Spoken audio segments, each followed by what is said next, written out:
Apaga el ruido un segundo. La mente, las redes, las voces que venden recetas mágicas. Si buscas un mensaje que te devuelva a ti mismo y ponga la responsabilidad en tus manos, estás en el vídeo correcto. Ese alguien es Krishnamurti. No ofrece caminos marcados. Te acerca a un espejo y te invita a mirarte sin huir. Lo que veas, miedos, patrones, ideas prestadas, gurús de turno, será asunto tuyo. Así que si anhelas la comodidad de una técnica fabricada por otros, puedes salir ya del vídeo. Si prefieres comprobar por ti mismo, crear tu sendero y usar sus palabras como chispa catalizadora, quédate. Empezamos.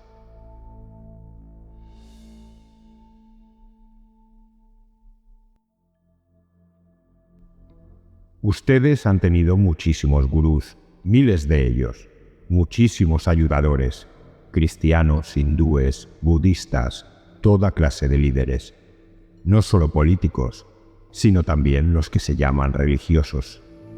Han tenido líderes más grandes y más pequeños. Y al final de esta larga evolución, ¿dónde se encuentran? Si empiezan a cuestionar, a dudar, tal como deben hacerlo, de todos los dioses, de todos los gurús, si empiezan a cuestionar todo lo que el hombre ha acumulado durante una larga evolución por los corredores de la historia, se encuentran con esta pregunta: ¿cuál es el principio? ¿Cuál es el origen? ¿Cómo ha sucedido todo esto? ¿Por qué aceptamos a otros? ¿Por qué los seguimos? Seguimos la autoridad de otro, la experiencia de otro, y después dudamos de ella. Esta búsqueda de autoridad y su consecuencia, la desilusión, es para la mayoría de nosotros un proceso doloroso. Culpamos o criticamos a la autoridad alguna vez aceptada, al líder, al instructor, pero no examinamos nuestro propio anhelo de una autoridad capaz de dirigir nuestra conducta. Una vez comprendido este anhelo, comprenderemos el significado de la duda. Puesto que la mayoría de nosotros prefiere un modo fácil, ilusorio, introducimos la autoridad para que moldee nuestra vida y le fije pautas. Puede ser la autoridad de lo colectivo, del Estado, o puede ser la autoridad personal, el maestro, el salvador, el gurú. La autoridad, de cualquier clase que sea, nos ciega, engendra irreflexión, y como la mayoría de nosotros encuentra que ser reflexivo es sufrir, nos entregamos a la autoridad. La autoridad engendra poder, y el poder se centraliza siempre, y por eso corrompe por completo. Corrompe no solo a la persona que lo ejerce, sino también a quien la sigue.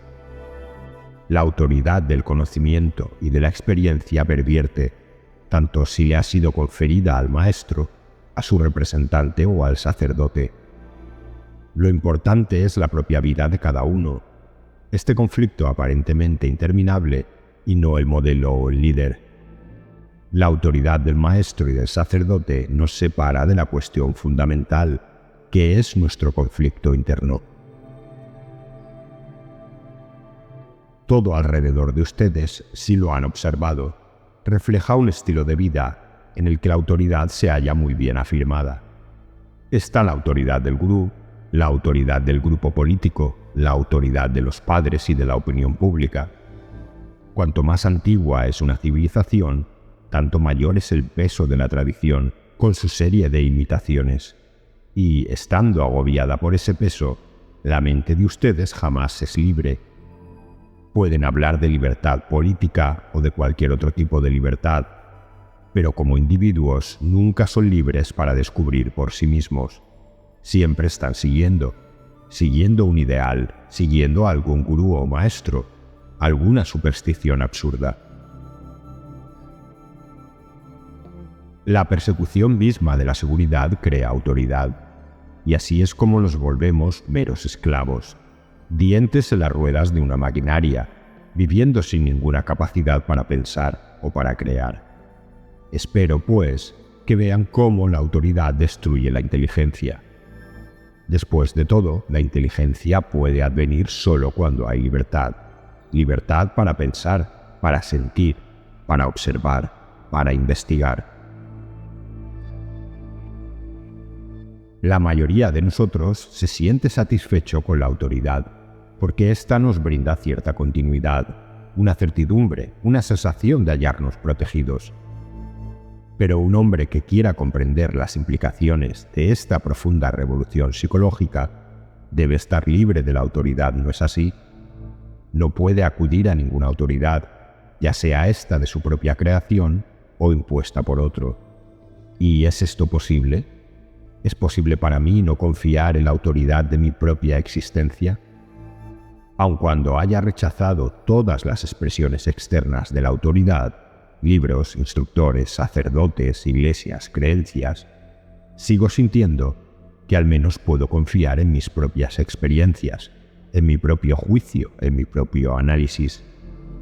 ¿Pero puedo confiar en mi experiencia, en mi juicio o en mi análisis?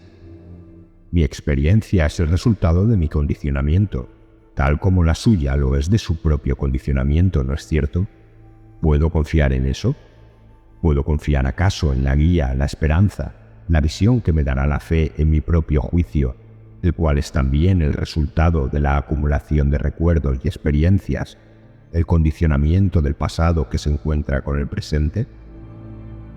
Ahora bien, cuando me formulo todas estas preguntas y estoy atento a este problema, veo que hay un solo estado en el cual la realidad, lo nuevo, puede cobrar existencia, estado que da origen a una revolución. Ese estado existe cuando la mente se halla por completo vacía del pasado, cuando no hay analizador, ni experiencia, ni juicio, ni autoridad de ninguna clase. Entonces, a fin de vivir conforme a un ideal, me impongo una disciplina. Me siento muy envidioso de usted porque tiene un abrigo mejor, o un sari más bonito, o más títulos. Por consiguiente digo, no debo tener sentimientos de envidia, debo ser fraternal. El ideal se ha vuelto mi autoridad y trato de vivir conforme a ese ideal. ¿Qué sucede entonces? Que la vida se convierte en una batalla constante entre lo que soy y lo que debería ser. También está la autoridad del ideal, que no es externa sino interna. Cuando decimos, debo ser bueno, no debo ser envidioso, debo sentirme fraternal con todos. Creamos en nuestra mente la autoridad de un ideal, ¿no es así? Supongamos que soy intrigante, estúpido, cruel, que lo quiero todo para mí, que deseo el poder. Ese es el hecho, es lo que realmente soy. Pero pienso que debo ser fraternal porque así lo han dicho las personas religiosas y también porque es conveniente, provechoso decir eso. En consecuencia, creo el ideal de la fraternidad. No soy fraternal, pero por diversas razones deseo serlo. De ese modo, el ideal se convierte en mi autoridad. Digamos, por ejemplo, que voy a ver a un gurú. Acudo a él porque pienso que es un gran hombre que conoce la verdad, que conoce a Dios y que por lo tanto puede darme paz. No sé nada acerca de todo esto por mí mismo, de modo que acudo a él, le ofrezco flores, le entrego mi devoción. Deseo ser controlado, que me digan lo que tengo que hacer, y de ese modo creo una autoridad. Esa autoridad no tiene una existencia real fuera de mí. En el mundo, donde quiera que uno vaya, cada ser humano pasa por el mismo fenómeno que ustedes están pasando. Se siente perplejo, desdichado, temeroso, inseguro, desea la seguridad, trata de controlar, dice que su gurú es mejor que mi gurú, etc. ¿Comprenden, señores? Usted pertenece a este grupo y yo pertenezco a otro grupo. Usted adora a un dios y yo adoro a otro dios. Usted sigue a un gurú y yo sigo a otro. De este modo hemos dividido la sociedad, y no solo la hemos dividido socialmente, sino también religiosamente. La autoridad del libro, del profeta, del salvador, del gurú, tiene que terminar por completo, totalmente, si uno ha de descubrir cómo amar al prójimo. No hay enseñanza, y si la hay y la seguís, entonces la enseñanza ha dejado de serlo. ¿Qué diferencia hay entre el dictador y el sacerdote que está lleno de poder y autoridad? Sin tener en cuenta lo que puedan haber dicho otros, desde la más alta a la más baja de las autoridades, descubran por sí mismos la verdad de la cuestión. Y cuando estén internamente claros al respecto, entonces podrán analizar los detalles. Pero no empiecen razonando, porque cada razón puede ser enfrentada por una razón contraria y quedan atrapados en la red de los razonamientos. Lo esencial, pues, es descartar a todas las autoridades e investigar, descubrir, no comparar. La comparación es el culto de la autoridad, es imitación y reflexión. El comparar constituye la naturaleza misma de una mente que no está despierta para descubrir lo que es verdadero. Ustedes dicen, es así, es como lo que dijo el Buda, y piensan que de ese modo han resuelto sus problemas. Pero para descubrir realmente la verdad de cualquier cosa, uno tiene que ser extremadamente activo, vigoroso, tiene que confiar en sí mismo, y no podemos tener confianza en nosotros mismos mientras estemos pensando comparativamente. Por favor, escuchen esto. Si no confían en sí mismos, pierden todo poder de investigar y descubrir lo verdadero. Esa confianza en uno mismo trae cierta libertad en lo que descubrimos, y esa libertad nos es negada cuando estamos comparando.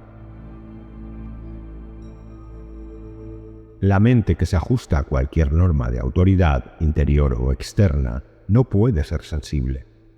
Y solo cuando la mente es de veras sensible, cuando está alerta y es consciente de todo lo que en sí misma ocurre, de sus propias respuestas, de sus pensamientos, cuando ya ha cesado en su devenir, cuando ya no se regula a sí misma para ser algo, solo entonces es capaz de recibir aquello que es la verdad. La disciplina genera sumisión a la autoridad, provee la capacidad para desempeñarse dentro del patrón de una sociedad que requiere habilidad funcional, pero no despierta la inteligencia, la cual posee su capacidad propia. La mente que no ha cultivado otra cosa que la capacidad por medio de la memoria es como la moderna computadora electrónica, la cual, si bien funciona con habilidad y exactitud asombrosas, sigue siendo solamente una máquina. La autoridad puede persuadir a la mente para que piense en una dirección particular, pero ser guiada para pensar a lo largo de ciertas líneas o en los términos de una conclusión previa no es pensar en absoluto. Es funcionar meramente como una máquina humana, lo cual engendra descontento irreflexivo que acarrea frustración y otras desdichas. Casi todos estamos acostumbrados a trabajar juntos según las líneas de la autoridad establecida. Nos reunimos para desarrollar un concepto o promover un ideal, y todo esto requiere convicción, persuasión, propaganda y demás. Este trabajar juntos por un concepto, por un ideal, es completamente distinto de la cooperación que surge al ver la verdad y la necesidad de poner esa verdad en acción. Trabajar bajo el estímulo de la autoridad, ya sea una autoridad de un ideal o la autoridad de una persona que representa ese ideal, no es verdadera cooperación. Una autoridad central que conoce muchísimo o que tiene una fuerte personalidad y está obsesionada por ciertas ideas, puede forzar o persuadir sutilmente a otros para que trabajen con ella. Pero este no es, ciertamente, el trabajo en conjunto de individuos alertas y vitales. Consultáis a diferentes instructores, psicólogos, gurús o lo que os plazca, e ingresáis a sociedades que os ayudarán a unir la acción con la idea. Ese es un método muy cómodo de vivir, un escape feliz, una manera muy respetable de evitar la acción. Y en ese proceso estamos todos apresados. Me doy cuenta de que debo ser virtuoso, de que no debo enojarme ni ser mezquino, pero por favor, dígame cómo debo proceder. Y ese proceso de cómo hacerlo se convierte en una inversión religiosa. La creación solo puede ocurrir cuando la mente, por obra del conocimiento propio, ha llegado a ese estado de completa desnudez. Todo esto significa ardua atención, no el entregarse a meras sensaciones verbales, ni el buscar ir de un gurú a otro, de instructor en instructor, practicar vanos y absurdos ritos, repetir palabras, buscar maestros. Todas esas cosas son ilusiones, carecen de sentido, son hobbies. El emprender la búsqueda y cambiar de instructores, de gurús, la práctica del yoga, los ejercicios de respiración, el realizar ceremonias, el seguir a maestros y toda otra cosa análoga es totalmente inútil, ¿verdad? Carece de sentido aun cuando las mismas personas a quienes seguimos nos digan: estudiaos a vosotros mismos, porque el mundo es lo que somos nosotros. Si somos mezquinos, celosos, vanos, codiciosos, eso es lo que creamos en torno nuestro. Esa es la sociedad en la cual vivimos. El seguir, como se hace en América y en el mundo entero, a los gurús y sus sistemas, el leer los últimos libros sobre esto o aquello, me parece de una total vacuidad. Es absolutamente vano. Podréis, en efecto, recorrer la tierra entera, pero tendréis que volver a vosotros mismos. Y como casi todos somos totalmente inconscientes de nosotros mismos, es en ese extremo difícil empezar a ver claramente el proceso de nuestro pensar, sentir y actuar. Hay, pues, vacío. Existe esta extraordinaria soledad que ningún maestro, ningún gurú, ninguna idea, ninguna actividad puede alejar. Os habéis entretenido, habéis jugado con todos ellos, pero ellos no pueden llenar este vacío. Es un pozo sin fondo. Pero deja de ser un pozo sin fondo en cuanto lo estéis vivenciando, ¿comprendéis? Acudo a alguien, a un maestro, a un gurú, a un santo, a un salvador. Y probablemente algunos de vosotros también venís aquí con esa actitud. De modo que partiendo de vuestra confusión, escogéis vuestro líder, y cuando actuáis desde la confusión, vuestra elección solo crea nueva confusión. Os entregáis a la autoridad, lo que significa que no queréis pensar en absoluto. No queréis descubrir por vosotros mismos lo que es verdad y lo que es falso. Descubrir qué es verdad y qué es falso es tarea ardua. Tenéis que estar vigilantes, tenéis que estar alertas. Mientras son ustedes jóvenes, el maestro puede señalarles aquello que no conocen. Pero si es de verdad inteligente, el maestro les ayudará a que crezcan para ser también inteligentes. Les ayudará a que comprendan la confusión en que viven, a fin de que no busquen la autoridad, ni la de él, ni la de ningún otro. Cuando la investigación propia es suprimida por el conocimiento previo o por la autoridad y la experiencia de otro, el aprender se vuelve mera imitación. Y la imitación hace que un ser humano repita lo aprendido sin experimentarlo. La enseñanza no consiste tan solo en impartir información, sino que es el cultivo de una mente inquisitiva. Una mente así penetrará en el problema de lo que es la religión y no aceptará meramente las religiones establecidas con sus templos y rituales. La búsqueda de Dios, de la verdad o como guste uno llamarlo, y no la mera aceptación de la creencia y el dogma, es la verdadera religión. Dejad de lado el libro, la descripción, la tradición, la autoridad, y emprended el viaje del autodescubrimiento. Amad y no os enredéis en opiniones e ideas acerca de qué es el amor o qué debería ser. Cuando améis, todo saldrá bien. El amor tiene su propia acción. Amad y conoceréis sus bendiciones. Manteneos apartados de la autoridad que os dice qué es y qué no es el amor. Ninguna autoridad lo sabe, y el que lo sabe no puede decirlo. Amad y habrá comprensión.